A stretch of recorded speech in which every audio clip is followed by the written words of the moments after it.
Have you ever had a babysitting job that just felt off?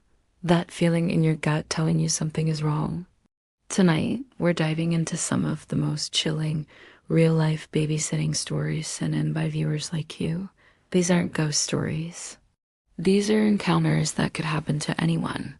So lock your doors, turn down the lights, and get ready, because these tales will make you think twice before answering that next babysitting ad. Our first story comes from a user named Chloe. She was 17 and took a job watching two young kids for a wealthy couple in a sprawling, isolated house. It was her first time working for them. The parents were friendly, almost too friendly, and gave her a quick tour before rushing out for their dinner party. The house was beautiful, but filled with strange, unsettling modern art sculptures that looked like twisted figures and paintings with eyes that seemed to follow you. Chloe tried to shrug it off. The kids, a boy and a girl, were sweet and well behaved. After putting them to bed around 9 p.m., she settled onto the couch in the living room to watch a movie. That's when she started hearing it. A faint, rhythmic thumping sound. It seemed to be coming from upstairs, near the master bedroom. She paused the movie and listened. Thump, thump, thump. It was slow and steady. She figured it was just the house settling, or maybe the plumbing. She tried to ignore it, but the sound was persistent, a constant dull beat in the quiet house. An hour passed, and the thumping didn't stop. Curiosity and a growing sense of unease got the better of her. She muted the TV and crept up the grand staircase. The sound was definitely louder up here, coming from the end of the hall, the parents' bedroom. The door was slightly ajar. Her heart hammered against her ribs. She told herself she was being silly, that she was just letting the creepy art get to her, but she had to look. Peeking through the crack in the door, she saw something that made her blood run cold. In the center of the vast, dimly lit room was a large, ornate wooden chest. The thumping was coming from inside it. Thump, thump, thump. It sounded like someone was knocking, trying to get out. For a second, she was frozen, her mind racing. What was in there? Was someone trapped? Before she could process it, the front door downstairs creaked open. The parents were home early. She scrambled back down the stairs, trying to look casual, her heart pounding. The mother smiled at her, a strange, tight-lipped smile. "Everything okay, dear?" she asked. The kids were angels, Chloe managed to say, her voice trembling slightly. The father paid her, and as she was leaving, he said something she never forget. "We hope our little secret didn't disturb you too much." He winked. Chloe ran to her car and never looked back. To this day, she has no idea what or who was in that chest, but she's certain it wasn't art. This next story is from someone named Mark, who is a college student babysitting for a professor. The professor lived in an old Victorian house just off campus. He was watching a quiet 7-year-old girl named Lily. The professor explained that Lily had an imaginary friend named Whispers, and told Mark not to worry if he heard her talking to herself. Mark had babysat for kids with imaginary friends before, so he didn't think much of it. The evening started normally. He and Lily played board games, and then she went to her room to play. Mark could hear her chattering away. "No, Whispers, that's my spot. And Whispers, you're being silly." It was cute at first, but as the night wore on, the tone of the conversations changed. He heard Lily say in a firm voice, "Stop it, Whispers. You're scaring me." A chill went down Mark's spine. He went to check on her, and she was sitting on her bed, hugging her knees, staring at an empty corner of the room. "Is everything okay, Lily?" he asked. She just nodded, but she looked terrified. Later, after Lily was asleep, Mark was reading in the living room when he heard a faint sound from the baby monitor he set up. It was whispering. He couldn't make out the words, but it was a low, raspy voice, definitely not Lily's. He turned the volume up. The whispering continued, a constant, menacing murmur. He checked on Lily again. She was fast asleep, not making a sound. The whispering was only coming through the monitor. Suddenly, the whispering on the monitor stopped, and a clear, cold voice said, "Get out." Mark nearly jumped out of his skin. He grabbed the monitor and saw the small power light was off. The batteries were dead. He hadn't heard the voice with his own ears, only through the device right before it died. Shaking, he spent the rest of the night huddled on the couch, watching the hallway until the professor came home. He never told him what happened. He didn't think he'd be believed. But he's sure that whatever Whispers was, it wasn't imaginary. Our final story for tonight comes from Sarah, and it's a terrifying reminder to always trust your instincts. Sarah was babysitting for a new family in a suburban neighborhood. The parents were going out for the night and left her with their 5-year-old son, Leo. They had a small, friendly-looking dog, a beagle named Buster. The parents mentioned that Buster would bark if anyone came to the door, which Sarah found reassuring. The night was uneventful. Leo was a sweet kid, and after they built a pillow fort and read some stories, he fell asleep on the couch. Sarah was watching TV when, around 11 p.m., Buster suddenly shot up and started barking ferociously at the sliding glass door that led to the backyard. Sarah's heart leaped into her throat. The curtains were open, and the backyard was pitch black. She couldn't see anything out there. Buster wouldn't stop barking, his fur on end. He was staring intently at one dark corner of the yard. Sarah quickly closed the curtains, her hands shaking. She scooped up the sleeping Leo and carried him upstairs to his bedroom, locking the door behind them. She also locked herself in with him. She sat on the floor, holding the boy, listening. The dog's barking was frantic. Then she heard a soft, scraping sound against the glass of the sliding door downstairs. She immediately called 911 and whispered to the dispatcher what was happening. She could hear the scraping get more aggressive, followed by the handle of the sliding door rattling. Someone was actively trying to get in. She stayed on the line with the dispatcher, tears streaming down her face, trying to keep quiet so Leo wouldn't wake up. Buster was going crazy downstairs. It felt like an eternity, but within minutes, she heard sirens wailing in the distance. The rattling at the door stopped. When the police arrived, they found deep scratch marks on the outside of the glass door, and the lock had been tampered with. Footprints in the soft dirt led from the back fence to the patio. Someone had been watching them, waiting, and was trying to break in. The police told her the dog likely saved them. If Buster hadn't warned her, she might not have reacted in time. The parents were horrified when they returned. Sarah never babysat again. She says the sound of that scraping on the glass still haunts her nightmares. These stories show that the real monsters aren't in fairy tales. Sometimes they're right outside your door. A huge thank you to Chloe, Mark, and Sarah for sharing their terrifying experiences with us. If you have a scary true story you'd like to share, send it to us for a future episode. Stay safe out there, always trust your gut, and maybe think about getting a dog. Thanks for watching, and don't forget to like and subscribe for more true horror stories. See you next time. Babysitting. It sounds so innocent, right? A teenager earns a bit of extra cash, watches some TV, eats some snacks, and puts the kids to bed. It's a rite of passage for many of us. But for some, what starts as a normal night turns into a real-life horror story. These aren't tales from a campfire. These are chilling accounts from real people who thought they were just babysitting. Let's start with a story that has become something of an urban legend, but its roots are terrifyingly real. A young girl, let's call her Sarah, was babysitting for a family in a large, isolated house. The kids were tucked in bed, and Sarah settled onto the couch to watch a movie. The phone rang. She picked it up, and a man's raspy voice asked, "Have you checked the children?"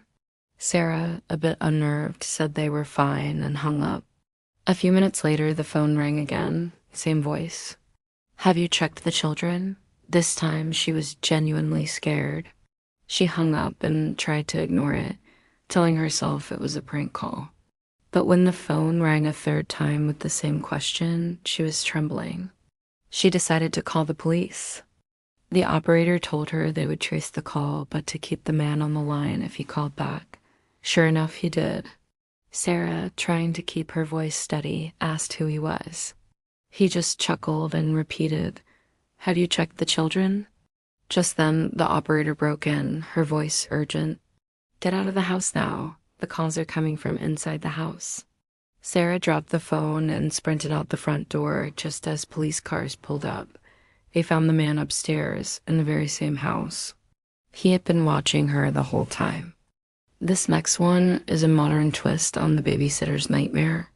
A college student named Chloe was babysitting for a wealthy family in a smart home. Everything was controlled by central system lights, locks, even the baby monitor. The parents showed her how to use the app on her phone and then left for their dinner party.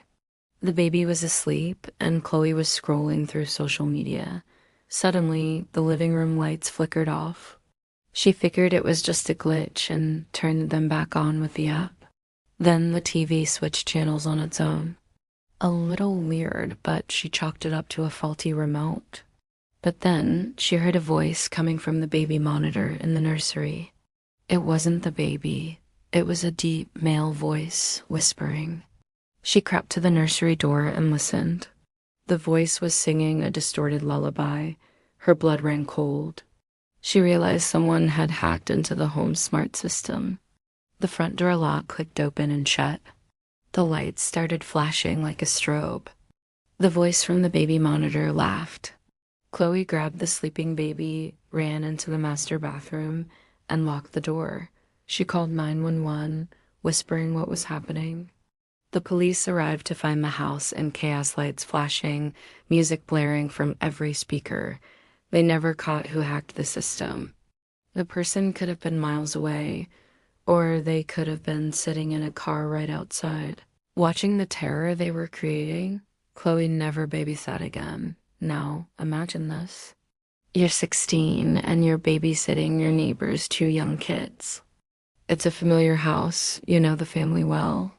Seems like the easiest gig in the world. That's what a babysitter named Maria thought. The kids were playing in the living room while she made them snacks. She noticed the family's dog, a usually friendly golden retriever, was acting strangely. He kept growling at the basement door, the fur on his back standing up. Maria tried to calm him down, but he wouldn't budge. She assumed a mouse or something was down there. Later, after putting the kids to bed, she was cleaning up the kitchen. She heard a faint scratching sound. It was coming from the basement door. The dog started barking frantically. Maria, now seriously on edge, called the kid's dad. She tried to sound calm, saying, "Hey, your dog is acting really weird about the basement. Is there anything down there I should know about?" There was a long pause on the other end of the line. Then the dad's voice came back, tight with fear. "Maria, we don't have a basement." Her heart stopped. The scratching got louder, more frantic. It sounded like someone was trying to claw their way through the wood. She grabbed the kids from their beds and locked them all in the bathroom, barricading the door with a dresser. She called the police, who arrived and found that the basement door in the hallway actually led to a hidden crawl space. Inside, they found a man who had been secretly living in the walls of the house for weeks, sneaking out for food when the family was away. The dog was the only one who knew he was there. Let's move to a story that feels like it's straight out of a horror movie. A sitter named Liam was watching a little boy named Sam. Sam was a sweet kid, but had a very active imagination. Throughout the night, he kept talking about his friend, the tall man. Liam played along, asking what the tall man looked like. Sam described a shadowy figure with long arms who would watch him from the corner of his room at night. Liam just smiled, thinking it was a typical imaginary friend. After putting Sam to bed, Liam was channel surfing when he heard a floorboard creak upstairs. He muted the TV and listened. Silence. He figured it was just the house settling.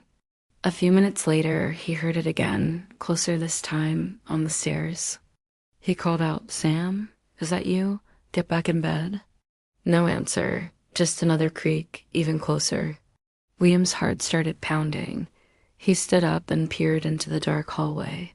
At the top of the stairs, he saw a silhouette. It was tall, impossibly tall and thin, with arms that seemed to hang down to its knees. It wasn't moving, just standing there, watching him. Liam froze, unable to scream. He slowly backed away toward the kitchen, never taking his eyes off the figure. He fumbled for his phone and dialed 911, his hands shaking so badly he could barely press the numbers. When he looked back up, the figure was gone. The police searched the entire house and found nothing. No signs of a break-in, no one was there. When the parents got home, Liam frantically told them what happened. The mother's face went pale. She explained that the previous owners of the house had a son who passed away in the house. He was an unusually tall teenager who had died in his sleep. Ever since they moved in, their son Sam had been talking about his friend. Liam packed his things and left, never looking back. This last story is a chilling reminder to always trust your gut.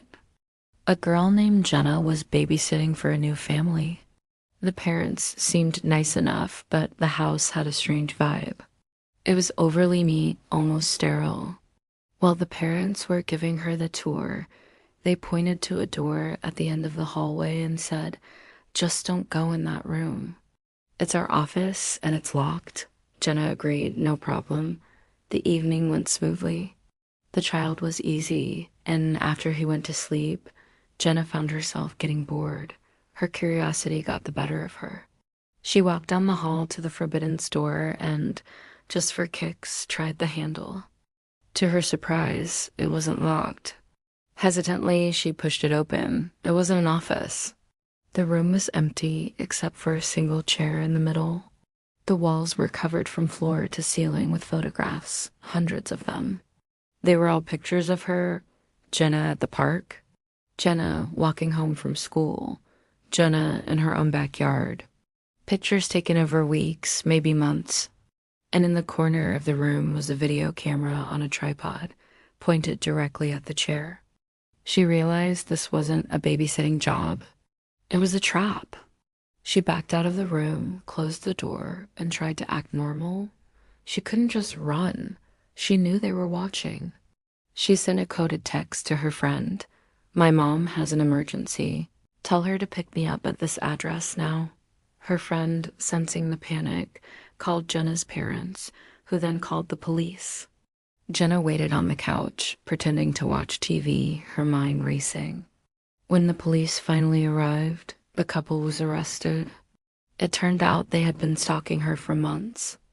The child she was babysitting wasn't even theirs. He was a nephew they had borrowed for the night to lure her into their home. These stories are more than just spooky tales. They're cautionary ones. They show that even in most ordinary situations, the unimaginable can happen. For every 100 uneventful babysitting nights, there's one that becomes a story told in hushed tones, a reminder that the world can be a much scarier place than we think. So next time you hear a creak in a quiet house or see a shadow in the corner of your eye, just remember, you're not always alone. Thanks for watching, stay safe out there, and don't forget to like and subscribe for more true scary stories. Have you ever had a babysitting job that just felt off? That gut feeling that something isn't right? Today, we're diving into some chilling, true babysitting horror stories that will make you think twice before taking your next gig. These aren't ghost stories. They're real encounters from people who just wanted to earn a little extra cash. Our first story comes from a user named Chloe, who is babysitting for a new family in a remote, wooded area. The parents were friendly, but there was something unsettling about the house.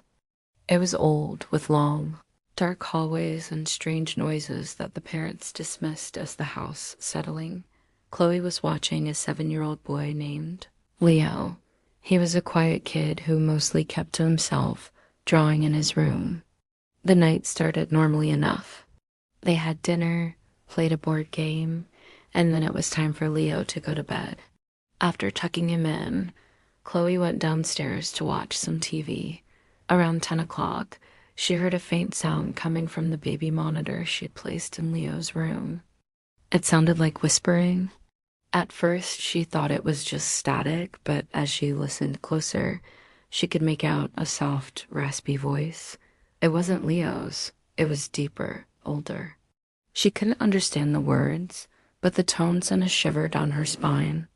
She grabbed the monitor and turned the volume all the way up. The whispering continued, but it was still just an indecipherable murmur.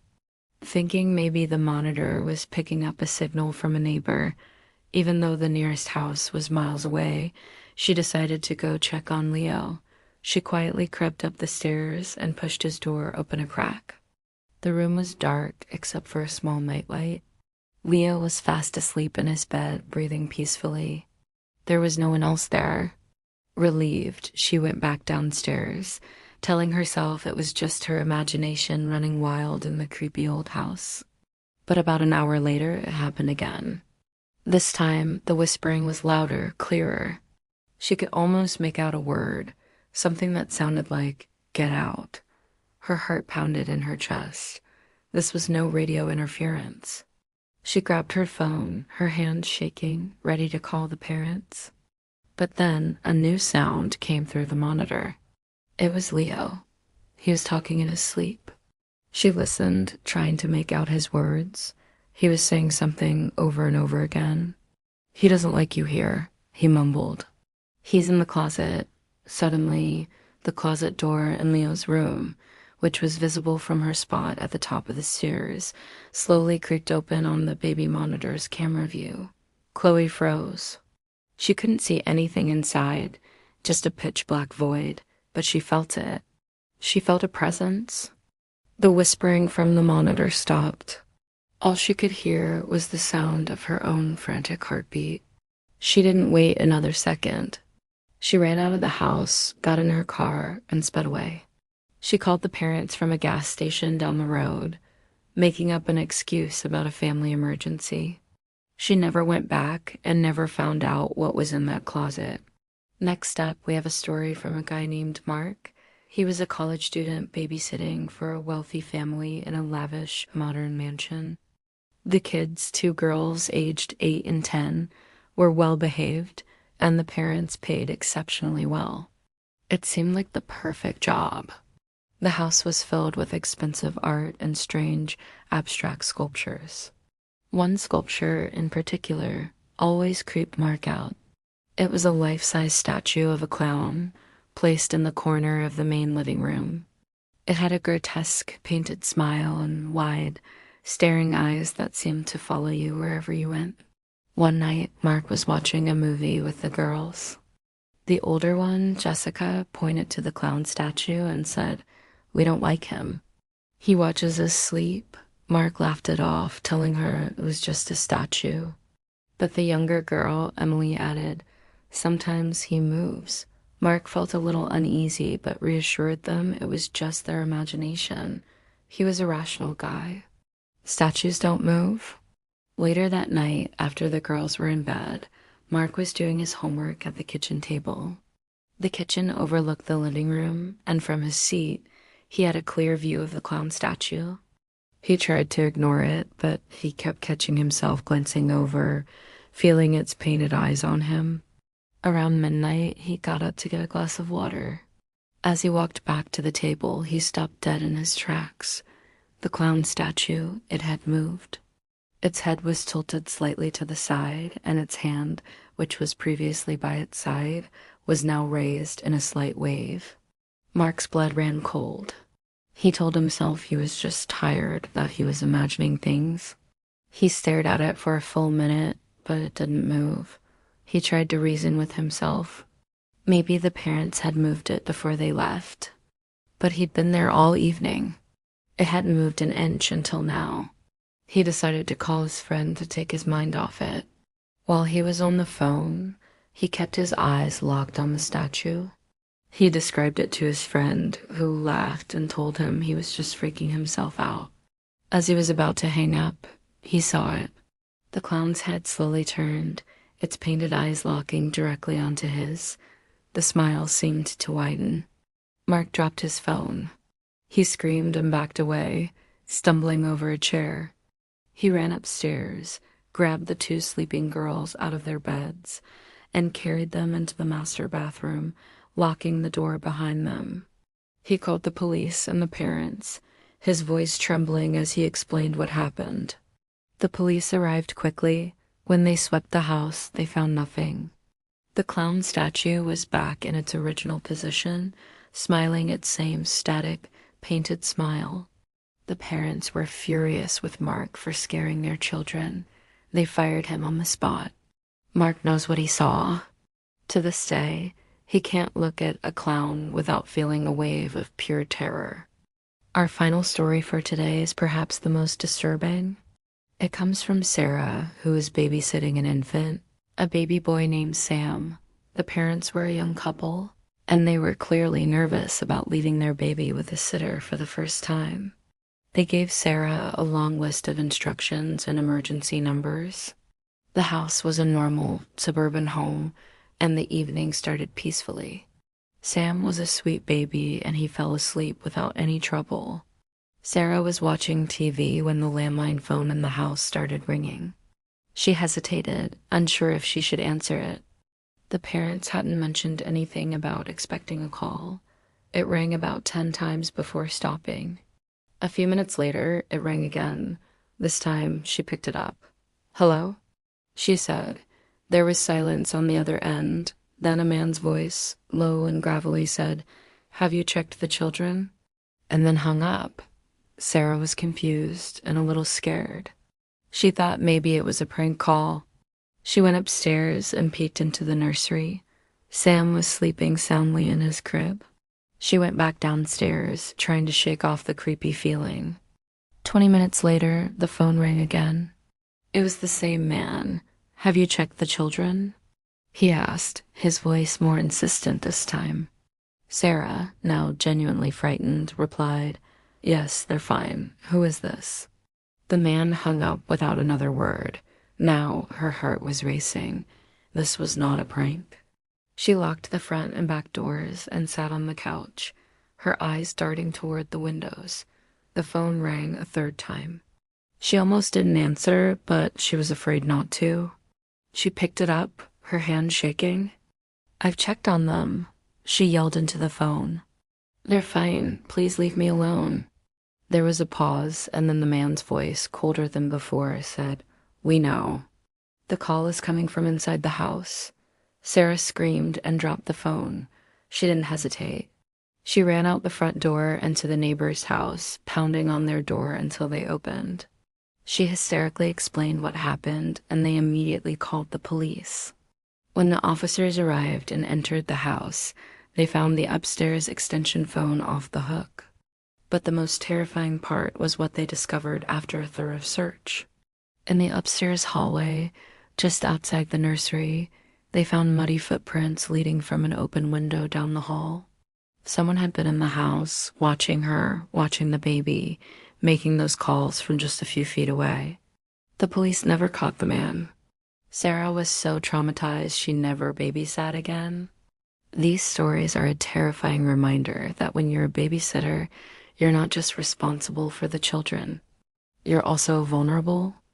You're in an unfamiliar place, often alone, and you never truly know what dangers might be lurking just out of sight. What do you think? Have you ever had a creepy babysitting experience? Share your stories in the comments below. We'd love to hear them. And if you enjoyed these chilling tales, be sure to hit that like button and subscribe for more disturbing true stories. Thanks for watching, and stay safe out there. Hello, and welcome back to the channel. Today, we're diving into something that will make you think twice before taking that next babysitting gig, or even before hiring someone to watch your kids. These are true, disturbing babysitting horror stories sent in by viewers just like you. So turn down the lights, get comfortable, and let's begin. Our first story comes from a woman named Chloe, who is babysitting for a new family in a remote, wooded area. It was her first time at their house. The parents were nice enough, explaining that their 7-year-old son, Leo, had an imaginary friend named Fingers. They laughed it off, saying Leo was just creative. Chloe thought it was cute until later that evening. After putting Leo to bed, she was watching TV in the living room when she heard a soft scratching sound coming from the hallway. She muted the TV and listened. Scratch, scratch, scratch. It sounded like nails on a wooden floor. She called out, "Leo, is that you?" No answer. The scratching stopped. A little spooked, she went to check on him. He was sound asleep in his bed. Relieved, she went back downstairs. A few minutes later, the scratching started again, this time closer, right outside the living room door. Her heart pounded. She crept to the door and peered through the crack. Nothing. Just a dark hallway. She decided to call the parents, but her phone had no signal out there. That's when she heard a child's giggle from upstairs. It wasn't Leo's, it was higher, colder. She ran up the stairs, her mind racing. Leo's door was ajar. She pushed it open, and what she saw made her blood run cold. Leo was sitting up in bed, staring at the closet, a huge grin on his face. He whispered, "Fingers wants to play hide and seek now." He said, "You're it," and from inside the closet, she heard that same soft, scratching sound. She grabbed Leo and ran out of that house, not stopping until she reached a neighbor a mile down the road. The parents later said Leo had never mentioned Fingers being in the closet before. They sold the house a month later. Next up, we have a story from Mark, a college student trying to make some extra cash. He was babysitting two young sisters, aged 8 and 10. The parents had just installed a new state-of-the-art baby monitor system that linked to an app on his phone. It had cameras in the kids' rooms and the main living areas. The girls were sweet, and the evening started off fine. They played games, ate pizza, and he tucked them into their separate bedrooms around 9 p.m. He settled on the couch, scrolling through his phone and keeping an eye on the monitor app.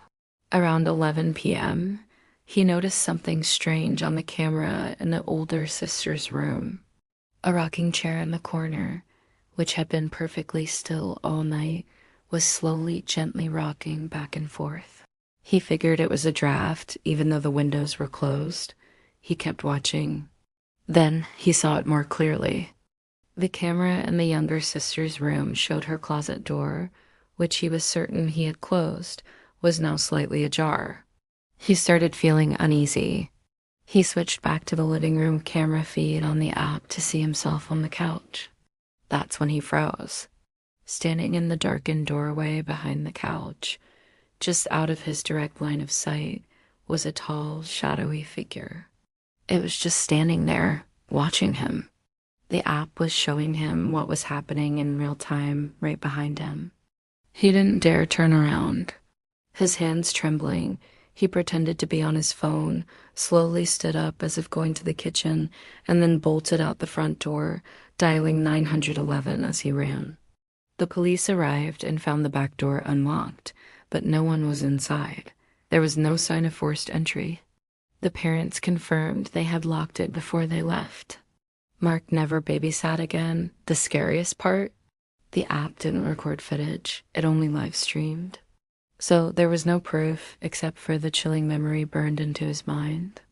This third story is particularly unsettling. It comes from someone named Sarah, who was 17 at the time. She was babysitting a 4-year-old girl named Lily. Lily was a quiet child who spent most of her time drawing. That evening, Sarah was tidying up the kitchen while Lily sat at the dining table with her crayons. After a while, Lily came into the kitchen and handed Sarah a drawing. It was a typical kid's drawing of a stick figure, but this one was different.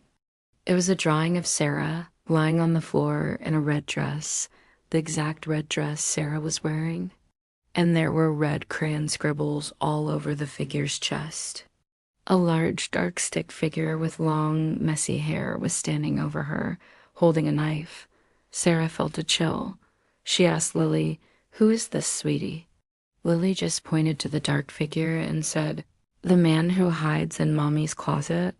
Sarah tried to laugh it off, telling herself it was just a kid's overactive imagination.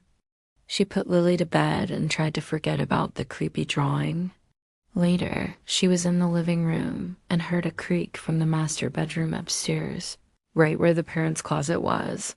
She convinced herself it was just the house settling. But then she heard it again, louder this time. A distinct floorboard creak. Against her better judgment, she tiptoed up the stairs. The master bedroom door was closed. She put her ear to the door and listened. For a moment, there was silence. Then she heard a low, raspy breathing from the other side. It wasn't a child's breath. It was deep, heavy, and male. Sarah backed away slowly, grabbed her phone, and quietly took Lily out of her room. She locked them both in the bathroom and called the police. When the officers arrived, they found a man hiding in the master bedroom closet. He was an ex-boyfriend of the mother who had been stalking her and had a key to the house. He had been there the entire time. Lily's drawing saved both of their lives. Our final story for today comes from Ben, who is watching his own nephew, a toddler named Sam. It was a familiar house and everything was normal. Ben put Sam down for his nap in his crib and went to the living room to watch a game. The baby monitor was on, and he could hear Sam's soft breathing. About an hour into the nap, a voice came through the monitor. It was a woman's voice, softly singing a lullaby. Ben froze. His sister was at work, and they were the only two in the house. He thought maybe the monitor was picking up a signal from a neighbor. He went into Sam's room. The toddler was fast asleep, and the room was silent. Confused, Ben went back to the living room. As soon as he sat down, the singing started again through the monitor. This time, it wasn't a lullaby. The voice was distorted, whispering words he couldn't quite make out, but the tone was menacing. Ben snatched the monitor and turned the volume all the way down, his heart hammering. He went back to the nursery and stood by the door, listening. Silence. He decided the monitor must be broken. He picked Sam up, not wanting to leave him alone, and took him downstairs. As he walked past the spare bedroom, he noticed the door was cracked open. He knew it was always kept shut. A wave of dread washed over him. He peeked inside. The room was empty except for one thing. On the bed, propped against the pillow, was an old, dusty porcelain doll that belonged to his sister from her childhood. And sitting right next to it was the other half of the baby monitor, the receiver he thought was in the kitchen. It was on, and its little red light was blinking. Someone had been in the house, moving the monitor and watching them. He never found out who it was, and that's all the time we have for today. It's terrifying to think about how much trust we place in people and how vulnerable we can be. A huge thank you to Chloe, Mark, Sarah, and Ben for sharing their chilling experiences with us. If you have a story you'd like to share, you can always send it to us. Stay safe out there, and remember to always trust your gut. Thanks for watching, and I'll see you in the next video.